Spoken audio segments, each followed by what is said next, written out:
Doctor कितनी किस्म के होते हैं। बहुत सारे बच्चे बड़े होकर डॉक्टर बनना चाहते हैं, वो चाहते हैं कि हम डॉक्टर बने, हमारे नाम के साथ डॉक्टर लगा हो। और बहुत सारे बच्चे जब डॉक्टरी पढ़ना चाहते हैं तो उसमें कुछ मार्क्स उनके कम हो जाते हैं, इस वजह से उनका एडमिशन नहीं हो पाता एमबीबीएस में। तो उसके बाद उनके पास दुनिया खत्म नहीं होती, जिंदगी खत्म नहीं होती, उनके पास कुछ ऑप्शन ऐसे होते हैं जिसको वो करके डॉक्टर दोबारा से बन सकते हैं। उसमें नंबर 1 में है हमारे पास बी फार्मेसी। बी फार्मेसी में आप लोग डॉक्टर बनते हैं दवाओं से किस तरह से इलाज होता है, डिसीजेस कैसे कवर की जाती हैं, ट्रीटमेंट इसमें हम न्यू रिसर्च करते हैं। उसके अलावा नए नए तरीके इलाज को हम जानने की और नई नई टेक्नोलॉजी से हम इस नए नए तरीकों से अपनी बीमारियों का इलाज करने में मदद करते हैं उन मरीजों की जो इन चीजों में सफर कर रहे होते हैं। उसके बाद नेक्स्ट स्टेप में हमारे पास आता है बीएस वेटरनरी। डॉक्टर तो डॉक्टर होता है, चाहे वो इंसानों का हो चाहे वो जानवरों का हो। तो जानवरों का भी डॉक्टर इतना ही इंपॉर्टेंट होता है जितना कि इंसानों का डॉक्टर। ठीक है, इंसान की जितनी जिंदगी अहम है उतनी ही एक जानवर की जिंदगी भी उतनी ही अहम और जरूरी है। तो ये डॉक्टर जो है इनका भी बड़ा स्कोप है हमारे मुल्क में।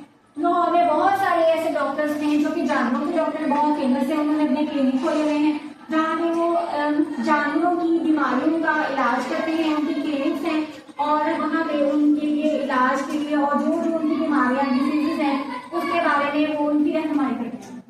उसके बाद हमारे पास आ जाता है माइक्रोलॉजिस्ट। माइक्रोलॉजिस्ट वो डॉक्टर्स होते हैं, ये आमतौर पर डॉक्टर कहलाए नहीं जाते लेकिन होते ही डॉक्टर ही, इनके नाम के साथ डॉक्टर नहीं लगाया जाता। तो ये माइक्रोलॉजिस्ट होते हैं, जैसे हालिया 2-3 सालों में हमारे मुल्क में भी कोरोना आया था, तो ये माइक्रोलॉजिस्ट ने बहुत सारे इसके ऊपर काम करके हमें बताया कि कोरोना वायरस कैसा होता है, उसके मुमकिन इलाज और उसके बचाव के लिए हमें अपनी प्रिजर्वेशन के लिए क्या क्या करना चाहिए।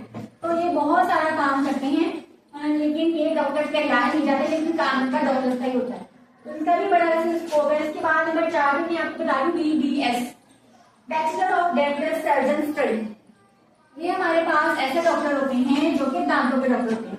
हर शख्स उसका मसला होता है दांतों में दर्द का, उसको प्लानिंग करानी पड़ती है, क्रशिंग करानी पड़ती है, ब्रेसेस यानी कि दांत इसके टेढ़े मेढ़े हों तो उसको ब्रेसेस लगवानी पड़ती है ताकि उसकी दांत सीधे सीधी हो जाए, फिर उसके नाम करवानी पड़ती है। दांतों के बहुत सारे मसाइल होते हैं। तो एक डेंटिस्ट जो है वो सर्जन से ज्यादा कमा लेता है, 2-2.5 लाख रुपया तो आराम से कमा लेता है इस तरह की सूरत हाल में। तो जो डेंटिस्ट है हमारे पास ये सर्जन से ज्यादा अर्निंग करता है, तो ये भी बेस्ट ऑप्शन है आपके पास। इसके बाद आ जाता है DPT, doctor of pharmacy, sorry doctor of physiotherapist. जब हमारा कभी एक्सीडेंट हो जाता है, हम कॉलेज में मुतला होते हैं, हमारा कोई वैसे ऑपरेशन होता है, हमारे बैकबोन में दर्द होता है, जोड़ों का हमें दर्द होता है या हमारी किसी हड्डी टूट जाती है, तो ये फिजियोथेरेपिस्ट हमें फिजियोथेरेपी देते हैं और हमें बाद में कुछ अर्से बाद ये फिजियोथेरेपी देते हमें उस हालत में वापस ले आते हैं जहाँ पे हम अपनी नॉर्मल हालत में होते हैं। ये जो हमारे पास प्रोग्राम है बी फार्मेसी भी 5 साल का है, BS वेटरनरी भी 5 साल का है, माइक्रोलॉजिस्ट भी 4 साल का है, BDS भी 4 साल का है और नीचे वाला हमारे पास GP भी 4 साल का है। इन सब प्रोग्राम्स का बहुत ज्यादा स्कोप है। हम सब यही चाहते हैं कि हमारे नाम के साथ डॉक्टर लग जाए, यही चाहते हैं ना हम लोग। तो अब आप लोग भी चाहते होंगे डॉक्टर बनना, चाहते हैं या नहीं?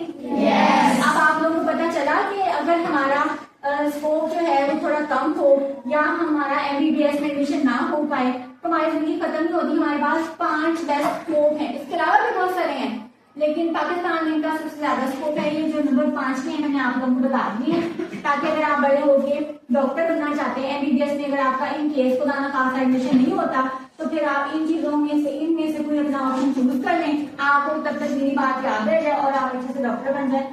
ये जो जितने भी प्रोग्राम है हमारे पास इक्विवेलेंट टू MBBS होते हैं, यानी कि इक्वल नहीं है। MBBS जो हमारे पास डॉक्टर होता है उसकी इक्विवेलेंट है, यानी कि उसके हमारे पास इक्विवेलेंट ये वाले प्रोग्राम समझे जाते हैं। हमें इस सफीर मेहमान की आमद से बहुत कुछ सीखने को मिला है। मैं डॉक्टर ऑफ फार्मेसी बनना चाहूंगी। इस सफीर प्रोग्राम को मुसलसल होते रहना चाहिए, हमें इस प्रोग्राम से बहुत कुछ सीखने को मिलता है। मैं इस सफीर मेहमान से बहुत कुछ सीखने को मिला। इस सफीर मेहमान की आमद से हमें बहुत कुछ सीखने को मिला, जैसा कि मुझे मालूम था कि एक डॉक्टर कितनी किस्म के होते हैं, इसी तरह सफीर प्रोग्राम होने चाहिए।